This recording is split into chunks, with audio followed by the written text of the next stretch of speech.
Medina নাম কত মধু,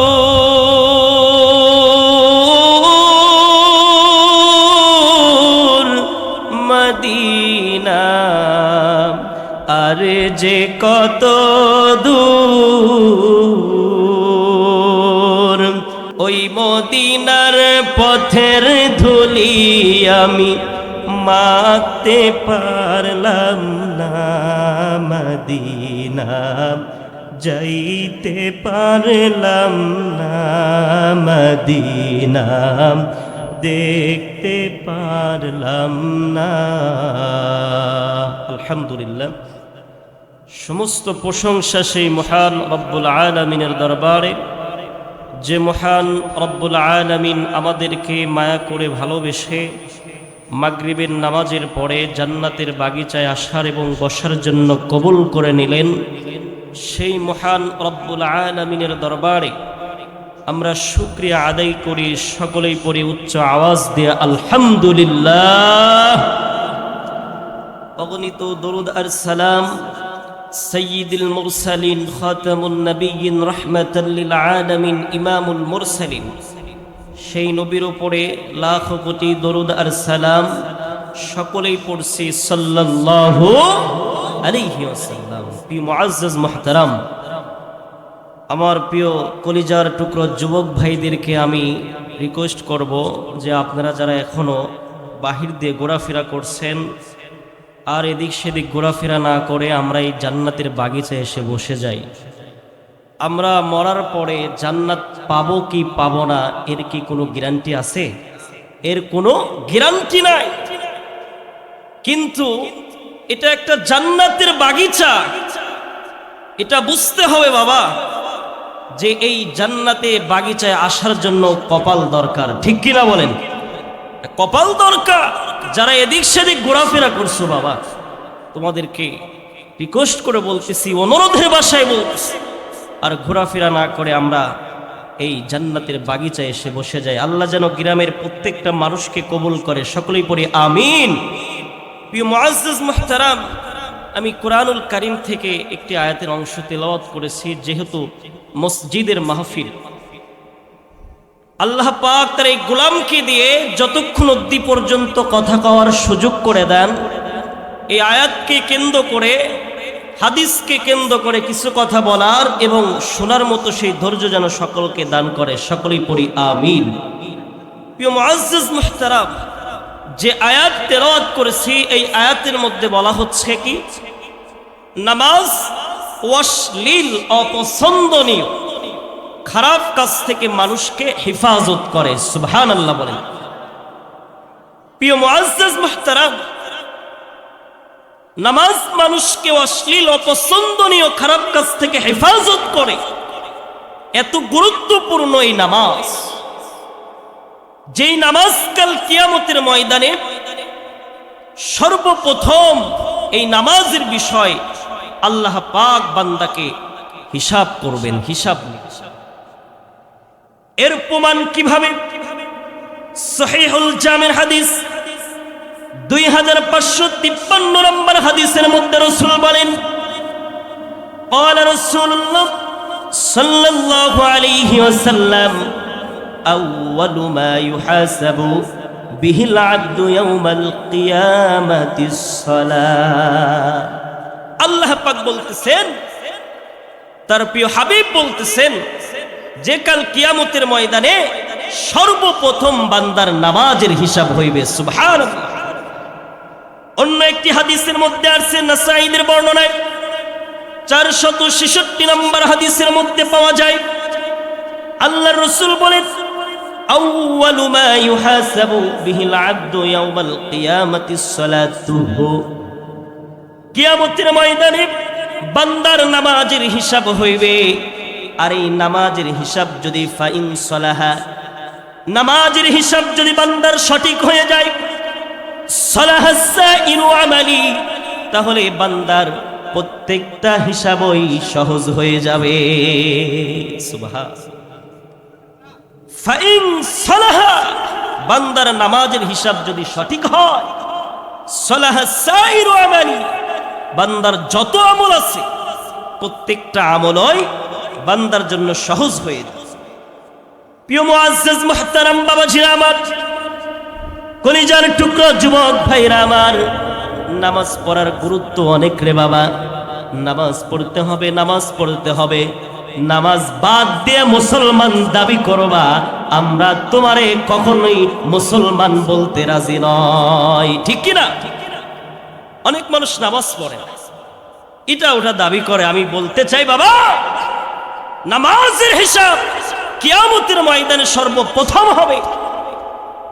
তুমি হজ করতেছো, যাকাত দিচ্ছ, অন্যান্য ইবাদত তোমার দ্বারা হয়, কিন্তু নামাজ হয় না। তোমার ওই ইবাদতের 4 পয়সার আল্লাহর কাছে কোনো দাম নাই, ঠিক কি না বলে? প্রিয় মুআজ্জাজ মুহতারাম, এই নামাজের ফজিলত কেমন? আবু দাউদ শরীফের মধ্যে হাদিস পাওয়া যায়, কেউ যদি এই নামাজ সুন্দর করে পড়ে, নষ্ট যদি এই নামাজ না করে, রাসূল বলেন ওই ব্যক্তিকে আল্লাহ নিজ জিম্মায় জান্নাতের মেহমান বানায়া দেয়। সুবহানাল্লাহ বলেন। আল্লাহ রাসূল বলেন কেউ যদি নামাজটা সুন্দর করে আদায় করে আর যদি নষ্ট না করে, রাসূল বলেছেন ওই ব্যক্তিরে আল্লাহ নিজ জিম্মায় জান্নাতে পৌঁছে দেয়। সুবহানাল্লাহ। আবু দাউদ শরীফের 1420 নম্বর হাদিসের মধ্যে পাওয়া যায় বাবা, রাসূল বলেন ক্বালা রাসূলুল্লাহ সাল্লাল্লাহু আলাইহি ওয়াসাল্লাম, আল্লাহর নবী বলতেছেন, খামসু সালাওয়াতিন কাতাবানহুমুল্লাহু আলাল ইবাদ। আল্লাহর রাসূল বলেন আল্লাহ পাক বান্দার উপরে 5 ওয়াক্ত সালাত ফরজ করে দিয়েছেন। এর জন্য বলতে চাই, চিল্লায়া বলতে হবে, আল্লাহ আমাদের উপরে কয় ওয়াক্ত নামাজ ফরজ করেছেন?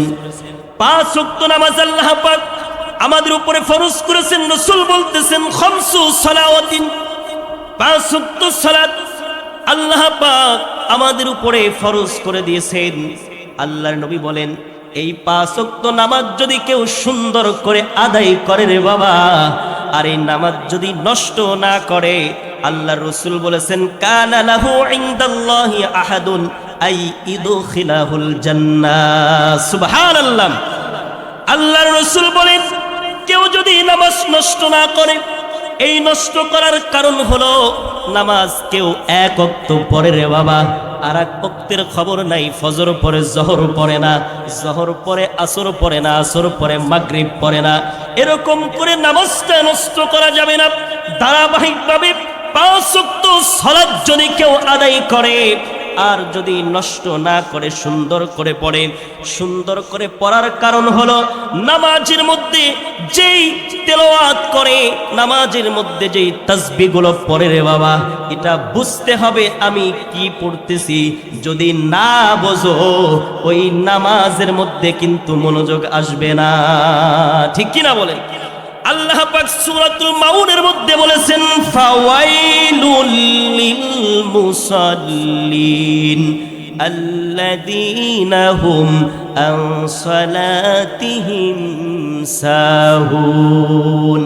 আল্লাহ পাক বলেন ফাওয়াইলুল লিল মুসাল্লিন, ওই সমস্ত নামাজীরা ধ্বংস হোক, আল্লাযীনা যারা আন সালাতিহিম সাহুন, যারা যেটা নামাজের মধ্যে পড়ে ওইটা বোঝে না, নামাজ পড়ে আবার ফ্যানের দিকে তাকাই, ফ্যান ঘরে কি ঘরে না, নামাজ পড়ে আর এক মুসল্লি কখন আসলো ওই দিকে তাকাই। বাবা এই নামাজ পড়লে হবে না, হবে না। আল্লাহর রাসূল বলেন নামাজ শুদ্ধ করে পড়তে হবে, নষ্ট করা যাবে না। এই ব্যক্তি যদি, কোনো ব্যক্তি যদি এই 2টা বিষয় যদি পালন করে নামাজ পড়তে পারে, আল্লাহর রাসূল বলেন আল্লাহ তাআলা ওই ব্যক্তিকে জান্নাতে নেওয়ার জন্য জিম্মাদারি হয়ে যায়। সুবহানাল্লাহ। তাহলে নামাজ পড়তে হবে, সুন্দর করে নষ্ট করা যাবে না। যদি আমরা এই 2টা বিষয় যদি মনের মধ্যে গেঁথে যদি নামাজ পড়তে পারি, তাহলে অবশ্যই অবশ্যই আল্লাহর নবীর যে কথা অনুযায়ী আমরা আল্লাহর সুপারিশ পেতে পারবো। কথা বলেন ঠিক কিনা? 3 নাম্বার হলো এই নামাজ আমরা পড়ি, এই নামাজের ফজিলত কেমন?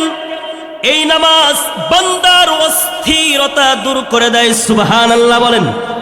নামাজ অস্থিরতা থেকে মানুষকে মুক্তি দান করে।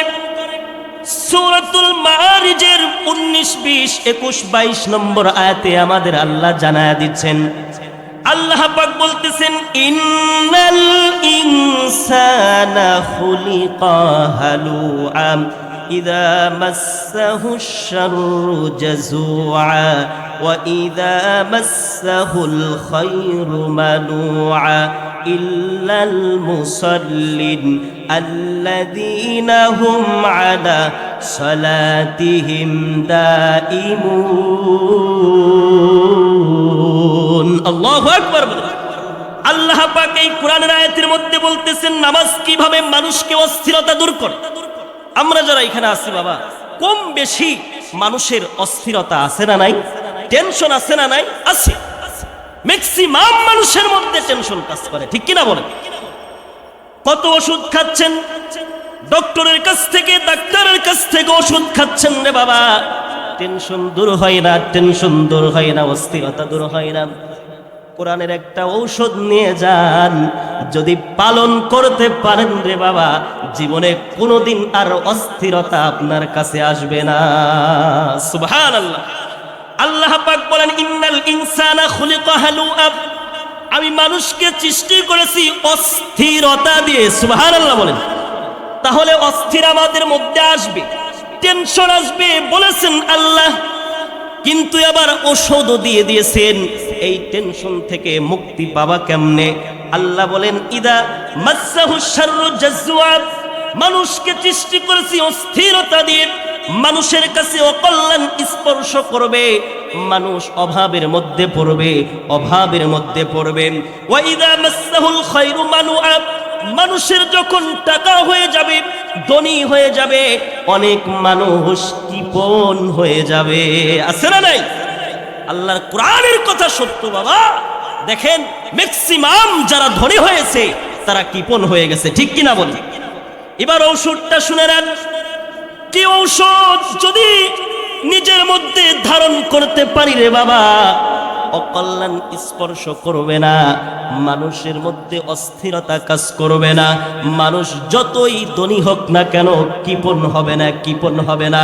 আল্লাহ বললেন, ইল্লাল মুসাল্লিন। আল্লাহু আকবার। তবে তারা নয় যারা মুসল্লিদের অন্তর্ভুক্ত। সুবহানাল্লাহ বলেন। তাহলে তাদের কাছে টেনশন আসবে না, তারা যতই ধনী হোক তারা কখনোই কৃপণ হবে না, কৃপণ হবে না, তাদের কাছে অকল্যাণও আসবে না। যারা ইল্লাল মুসাল্লিন, নামাজ পড়বে। এখন এই নামাজটা শুধু এক ওয়াক্ত পড়লাম আর টেনশন থেকে মুক্ত হলাম তা নয়, 2 ওয়াক্ত পড়লাম আমি টেনশন থেকে মুক্ত হলাম এটা নয়। আল্লাহ তার পরের আয়াতে বলতেছেন, আল্লাযীনা হুম আলা সালাতিহিম দাঈমুন। আল্লাহ বলতেছেন যারা নিয়মিত নামাজ পড়েছে। সুবহানাল্লাহ বলেন। যারা নিয়মিত নামাজ পড়েছে তারা কখনোই, তাদের কাছে অকল্যাণ আসবে না। তারা যতই কৃপণ হোক, তারা কখনোই, তারা যতই ধনী হোক, তারা কখনোই কৃপণ হবে না। এর জন্য সালাত পড়ার দরকার আছে না নাই? জোরে বলেন, নামাজ পড়ার দরকার আছে না নাই? নামাজ পড়ার দরকার আছে বাবা। জানি না কয়দিন দুনিয়াতে বাঁচবো, কয়দিন দুনিয়াতে থাকবো। আমার প্রিয় যুবক ভাইদেরকে আমি বেশি করে বলতে চাই, কারণ বর্তমান সময়ে যুবকরা বেশি নামাজ পড়ে না। কথা বলেন ঠিক কি না? আজকে মানুষ কত ভাবে মারা যাচ্ছে, যাচ্ছে কি যাচ্ছে না বাবা? কত যুবক রোড অ্যাক্সিডেন্টে মারা যাচ্ছে, কত যুবক স্ট্রোক করে মারা যাচ্ছে। এই যে গত রাত্রিতে ফেসবুকের মধ্যে দেখলাম উসমান হাদি, যিনি সব সময় হকের পথে কথা বলতেন, কথা কন ঠিক কিনা?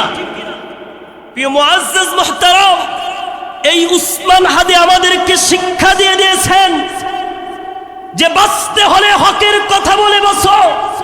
বিড়ালের মতো 63 বছর 60 বছর বেঁচে থেকে লাভ নাই।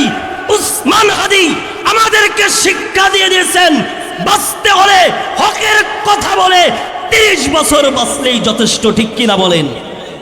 উসমান হাদি আমাদেরকে শিক্ষা দিয়ে দিয়েছে। প্রিয় মুআজ্জাজ মুহতারাম, বাংলাদেশের একজন রত্ন ছিল যেই ব্যক্তিটা সব সময় তার জবান থেকে হকের কথা শোনা যাইতো। কথা বলেন ঠিক কিনা? আমরা একজন রত্নকে হারিয়ে ফেলছি।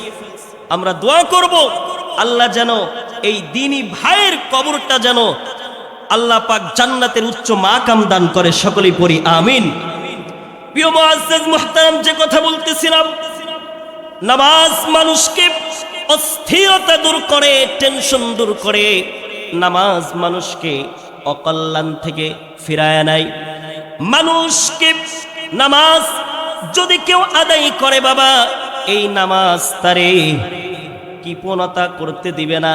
এর জন্য আমি সকলকেই অনুরোধের ভাষায় বলবো, নামাজ আমরা কেউ যেন না সারি। ঠিক কিনা বলেন? সালাত কায়েম করো, সালাত কায়েম করো, হবে সম্মানী তুমি, হবে জান্নাতি তুমি। ঠিক কিনা বলেন? একটু বলেন না, বলেন না। সালাত কায়েম করো, সালাত কায়েম করো, হবে সম্মানী তুমি, হবে জান্নাতি তুমি। দেবে কাল হাসরে শীতল সুয়া আরশে আজিম, রব্বিয়াল আলা রব্বিয়াল আজিম। চিল্লায় বলেন ঠিক কিনা? তাহলে নামাজ মানুষকে অশ্লীল ও পছন্দনীয় কাজ থেকে হেফাজত করে। ঠিক কিনা বলেন? আল্লাহ পাক সূরাতুল আনকাবুতের ৪৫ নম্বর আয়াতের মধ্যে জানিয়ে দিয়েছেন, ইন্নাস সালাতা তানহা আনিল ফাহশাই ওয়াল মুনকার। আল্লাহ পাক বলেন, নিশ্চয় নামাজ অশ্লীল এবং অপছন্দনীয় খারাপ কাজ থেকে মানুষকে হেফাজত করে।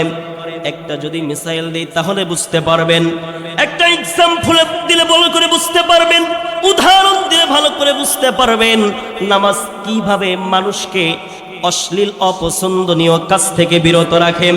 প্রিয় বাবাজিরা আমার, প্রিয় মুহতারাম বাবাজিরা আমার, যুবক ভাইরা আমার, দুইটা যুবক যখন নামাজের জন্য আসে, এই যুবক নামাজ বাদ দিয়ে যদি অন্য অন্য কাজের মধ্যে যদি থাকে, টেলিভিশনের দোকানে যদি থাকে, অন্তত ওই সময় যেই সময়টা নামাজ আদায় করে রে বাবা, ওই সময়টা কিন্তু সে কখনো আর অশ্লীল অপছন্দ কাজ তার দ্বারা হয় না। ঠিক কিনা বলেন? নামাজ পড়তে যখন বাড়ি থেকে রওনা করে এক যুবক, ওই যুবকের মাথায় যখন টুপি থাকে, ওযু করে যখন বাড়িতে থেকে মসজিদের দিকে রওনা করে, ওই যুবকের একটা টেনশন থাকে, আমি ওযু করেছি, নামাজের দিকে যাচ্ছি, আমার দ্বারা যেন কোনো রকমের অশ্লীল অপছন্দনীয় কথা বা কাজ আমার দ্বারা যেন না হয়। কথা বলেন ঠিক কিনা? তাহলে বুঝতে হবে, মনের মধ্যে যখন এই কল্পনা জল্পনা আসবে বাজান, বুঝতে হবে এই নামাজ আমাকে অশ্লীল অপছন্দনীয় কাজ থেকে বাঁচায়া দিচ্ছে। ঠিক কিনা বলেন? এই নামাজ যারা পড়বে তাদের আগের গুনাহ এবং পরের গুনাহ আল্লাহ তাআলা মাফ করে দিবেন। সুবহানাল্লাহ বলেন। মুসলিম শরীফের মধ্যে হাদিস আছে 1407 নম্বর হাদিস। দেখেন, এই হাদিস থেকে আমরা কিছু শিক্ষা নেব রে বাবা। এই হাদিসের মধ্যে রাসূল বলতেছেন, কোন মুসলমান যদি সুন্দর করে ওযু করে, ওযু করার পরে ফাইন সালাহ রাকাতাইন, কেউ যদি সুন্দর করে ওযু করার পরে, সুন্দর করে ওযু করার পরে কেউ যদি 2 রাকাত নামাজ পড়ে, কয় রাকাত? আল্লাহর রাসূলের হাদিস, তিনি বলতেছেন ফাইন সাল্লি রাকাতাইন, 2 রাকাত ওযু করার পরে কোন বান্দা যদি নামাজ আদায় করে, আস্তাগফিরুল্লাহ ইল্লাগফিরুল্লাহ যামবা, 2 রাকাত নামাজ পড়ে, নামাজ পড়ার পরে যদি আল্লাহর কাছে দোয়া করে, আল্লাহ আমি ভুল করেছি, আমারে মাফ করে দাও, আল্লাহ সঙ্গে সঙ্গে তার অতীতের তামাম জিন্দেগির গুনাহগুলো মাফ করে দেয়। সুবহানাল্লাহ। ওযু কইরা যাইও আল্লাহর বাড়ি, ও নামাজি, ওযু কইরা যাইও আল্লাহর বাড়ি। ঠিক কিনা বলেন? ওযু কইরা যাইও আল্লাহর বাড়ি, ও নামাজি, ওযু কইরা যাইও আল্লাহর বাড়ি। ওযু যদি নাই বা করো, ওযু যদি নাই বা করো, খাইবা ফেরেশতার গুরি ও নামাজি। ওযু কইরা যাইও আল্লাহর বাড়ি ও নামাজি, ওযু কইরা যাইও আল্লাহর বাড়ি। নামাজ পড়তে রাজি আছি না নাই? আর জোরে বলেন আছি না নাই? আল্লাহ যেন প্রত্যেকটা উম্মতকে, বান্দাকে 5 ওয়াক্ত সালাত জামাতের সহিত আদায় করার তৌফিক দান করে। সকলেই পড়ি আমিন।